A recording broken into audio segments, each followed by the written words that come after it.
قصص الانبیاء اور یوسف علیہ السلام کا ذکر پاک اور معاملہ کل جہاں رکا تھا وہیں سے شروع کرتے ہیں۔ یعنی چونکہ ظاہر ہے اب آپ کو غلام بنا کے مصر کی طرف لے جایا جا رہا ہے، تو آپ اپنی والدہ محترمہ کی قبر انور پہ رکے تھے، اور میں نے آپ کو بتلایا تھا کہ بہت ہی محبت بھرے انداز میں، بہت گڑ گڑا کے، مطلب رو رو کے آپ نے وہاں پر دعائیں مانگنا شروع کی تھی۔ تو جس حبشی غلام کو آپ کے لیے تعینات کیا گیا تھا، وہ حبشی غلام پیچھے سے دیکھتا تو یوسف علیہ السلام کو ظاہر ہے اس وقت نہیں پاتا، تو دیکھتا ہے کہ آپ ایک قبر کے پاس جو ہے، جب تلاش کرنے کے بعد ملتے ہیں تو ایک قبر کے پاس آپ رو رہے ہیں۔ اس نے کہا کہ تمہیں بیچنے والوں نے صحیح کہا تھا کہ تم ایک بھگوڑے ہو۔ یہ کہتے ہوئے اس نے آپ علیہ السلام کو زوردار تھپڑ مارا، جس سے آپ بے ہوش ہو کے گر گئے، اور جب آپ کو ہوش آیا تو آپ نے کہا کہ مجھے کچھ نہ کہیے، یہ تو میری ماں کی قبر ہے، میں اپنی ماں کو الوداعی سلام کرنے کے لیے سواری سے اتر گیا تھا، آئندہ ایسا کوئی کام نہیں کروں گا جو تمہیں نہ پسند ہو۔ آپ کا چہرہ مبارک ناظرین خون آلود تھا، اور گرنے کی وجہ سے آپ کے چہرے پر مٹی لگی ہوئی تھی۔ کانپتے ہوئے رب کے حضور عرض کرنے لگے کہ اے اللہ،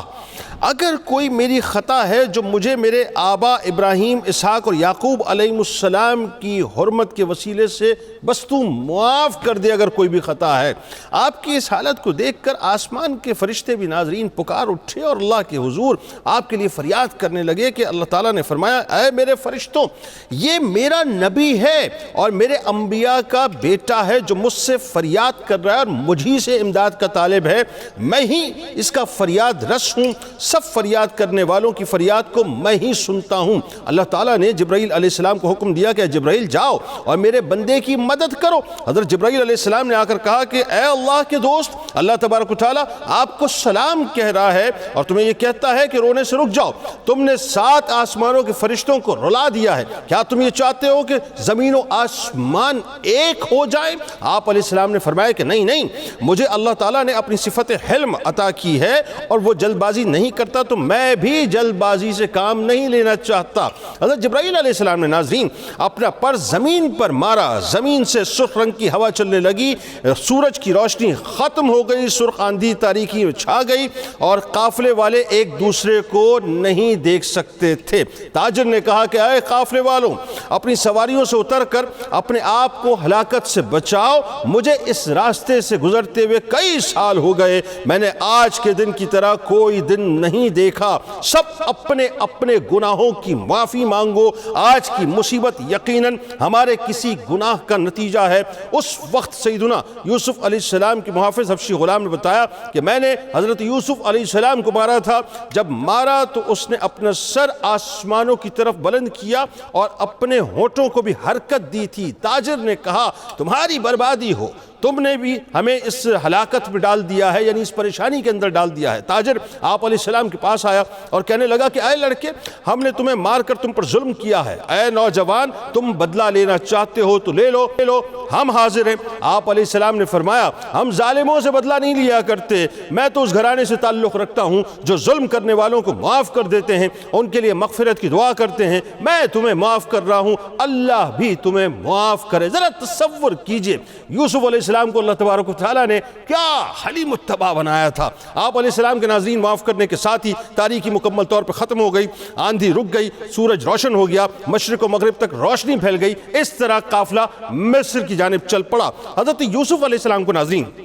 مصر لایا گیا تو آپ کو بازار میں بحیثیت غلام بیچا جانے لگا، تو آپ کے حسن و جمال کی وجہ سے قیمت آپ کی بڑھتی چلی گئی، آپ کی قیمت یہاں تک پہنچ گئی کہ آپ کے وزن کے برابر کستوری، چاندی اور ریشم دیا جائے۔ اتنی بڑی قیمت ادا کرنے کی عام لوگوں میں طاقت نہ تھی، اس لیے آپ کو مصر کے وزیر خزانہ نے اتنی قیمت دے کر خرید لیا۔ اس کا نام کتفیر بتایا جاتا ہے اور لقب عزیز مصر تھا۔ اس وقت مصر کا بادشاہ ناظرین ریان بن الولید تھا، جو امالکہ قبیلے کا تھا، اور وہ سیدنا یوسف علیہ السلام پر ایمان لایا تھا، اور اسی نے سیدنا یوسف علیہ السلام کو وزیر زیر خزانہ بنایا تھا، اور اسی عزیز مصر نے ناظرین مقرر کردہ قیمت پر آپ علیہ السلام کو خرید لیا اور اپنے گھر لے آیا۔ حضرت یوسف علیہ السلام ناظرین جو غلام بن کر مصر کے بازار میں فروخت کیے گئے تھے، آج وہی یوسف علیہ السلام ایک شاہانہ پروٹوکول کے ساتھ عزیز مصر کے گھر میں تشریف لا رہے ہیں۔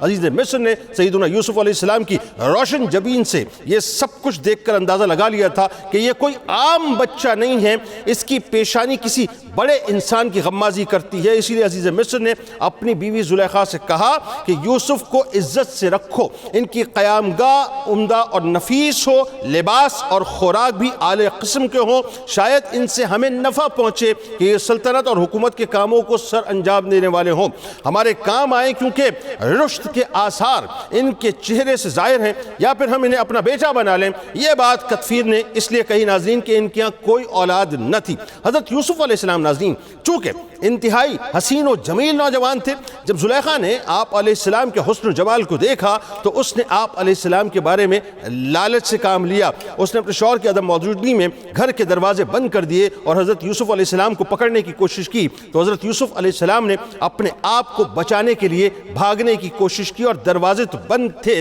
لیکن ناظرین قربان جائیے حضرت یوسف علیہ السلام کی شان پر کہ جب آپ علیہ السلام نے خود کو ہر طرف سے گھرا ہوا پایا تو اپنے عزم و ارادے پر بھروسہ کرنے کی بجائے پہلے اللہ تعالیٰ سے پناہ مانگی، پھر زلیخا کو نصیحت کرتے ہوئے آپ نے فرمایا کہ بے شک عزیز مصر نے میری پرورش کی، مجھے رہنے کے لیے اچھی جگہ دی، تو کیا اس کا بدلہ یہ ہے کہ میں اس کے اہل خانہ میں خیانت کروں؟ ایسا ہرگز نہیں ہو سکتا، جو ایسا ظلم میں کروں، یعنی میں جو ہے وہ کسی بھی طور سے ایسا ظالم نہیں ہو سکتا۔ اس واقعے کو قرآن مجید نے سورہ یوسف کی آیت نمبر 23 میں یوں بیان کیا ہے، اور اس عورت زلیخا نے جس کے گھر وہ رہتے تھے آپ سے آپ کی ذات کی شدید خواہش کی، اور اس نے دروازے بھی بند کر دیے اور کہنے لگی کہ جلدی آ جاؤ، میں تم سے کہتی ہوں۔ یوسف علیہ السلام نے کہا کہ اللہ کی پناہ، بے شک وہ جو تمہارا شوہر ہے میرا مربی ہے، اس نے مجھے بڑی عزت سے رکھا ہے، بے شک ظالم لوگ فلاح نہیں پائیں گے۔ حضرت یوسف علیہ السلام ناظرین